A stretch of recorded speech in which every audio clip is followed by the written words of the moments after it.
बहुत समय पहले सूरजगढ़ नाम के राज्य में एक गरीब लड़की रहती थी जिसका नाम काव्या था। वो अनाथ थी और अपनी बूढ़ी दादी के साथ एक छोटी सी झोपड़ी में रहती थी। काव्या के पास धन नहीं था, लेकिन उसका दिल बहुत बड़ा था। वो हर जरूरतमंद की मदद करती और हमेशा सच बोलती। गांव में एक धनी साहूकार था, धनराज। वो बहुत लालची था। एक दिन उसने दादी से कहा, अगर 1 महीने में मेरा कर्ज नहीं चुकाया तो ये झोपड़ी मेरी हो जाएगी। दादी चिंतित हो गईं। उनके पास कर्ज चुकाने का कोई साधन नहीं था। काव्या ने दादी का हाथ पकड़कर कहा, आप चिंता मत कीजिए, भगवान जरूर कोई रास्ता दिखाएंगे।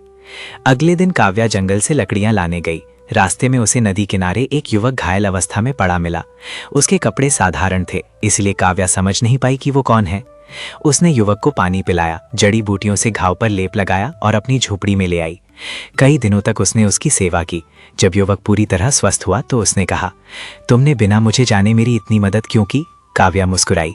मुसीबत में पड़े व्यक्ति की सहायता करना ही इंसानियत है। युवक ने अपना परिचय दिया, मैं आदित्य हूँ, इस राज्य का युवराज। काव्या और दादी ये सुनकर चकित रह गईं। आदित्य ने बताया कि कुछ षड्यंत्रकारियों ने उस पर हमला किया था और उसे मरने के लिए छोड़ दिया था। वो महल लौट गया, लेकिन जाते समय बोला, मैं तुम्हारा ये उपकार कभी नहीं भूलूंगा। कुछ दिनों बाद धनराज अपने लोगों के साथ झोपड़ी पर आया। आज आखिरी दिन है, या तो कर्ज चुकाओ या घर खाली करो। दादी रोने लगी। उसी समय शाही रथ वहां आकर रुका। आदित्य स्वयं उतरा। उसने धनराज से कहा, इन पर तुम्हारा कितना कर्ज है? धनराज कांपते हुए बोला, महाराज बस 100 स्वर्ण मुद्राएं। आदित्य ने तुरंत कर्ज चुका दिया। फिर उसने गांव वालों के सामने कहा, काव्या ने मेरी जान बचाई है, आज से ये राज्य की सम्मानित अतिथि है। कुछ समय बाद राजा वीरेंद्र ने काव्या को महल में बुलाया। वे उसकी सादगी और दयालुता से प्रभावित हुए, लेकिन दरबार के कुछ लोग फुसफुसाने लगे, एक गरीब लड़की महल में, ये राजघराने के योग्य नहीं। राजा ने आदित्य से पूछा, क्या तुम इस निर्णय के बारे में निश्चित हो? आदित्य ने दृढ़ता से कहा, जिसने बिना स्वार्थ मेरी रक्षा की वही जीवन संगिनी बनने के योग्य है। तभी महल के खजाने से बहुमूल्य रत्न चोरी हो गए। शक काव्या पर किया गया क्योंकि वो नई थी। सैनिकों ने उसे दरबार में लाकर खड़ा कर दिया। काव्या ने शांत स्वर में कहा, मैं निर्दोष हूं। राजा ने उसे एक अवसर दिया। काव्या ने ध्यान से सोचा।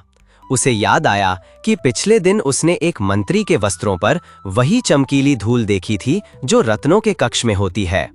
जांच हुई तो पता चला कि चोरी उसी मंत्री ने की थी। दरबार स्तब्ध रह गया। राजा ने कहा, आज तुमने न केवल अपनी ईमानदारी बल्कि अपनी बुद्धिमानी भी सिद्ध कर दी। कुछ दिनों बाद आदित्य और काव्या का विवाह भव्य समारोह में हुआ। राजा ने आशीर्वाद देते हुए कहा, राजमहल को धन से नहीं, अच्छे चरित्र से महान बनाया जाता है। काव्या ने दादी को गले लगाया। उनकी आंखों में खुशी के आंसू थे। शादी के बाद काव्या ने गरीबों के लिए विद्यालय और आश्रय गृह बनवाए। पूरे राज्य में उसका सम्मान होने लगा और उस राज्य के लोग हमेशा कहते, गरीबी, पद या रूप इंसान की पहचान नहीं होते, सच्चाई, करुणा और बुद्धि ही उसे महान बनाते हैं।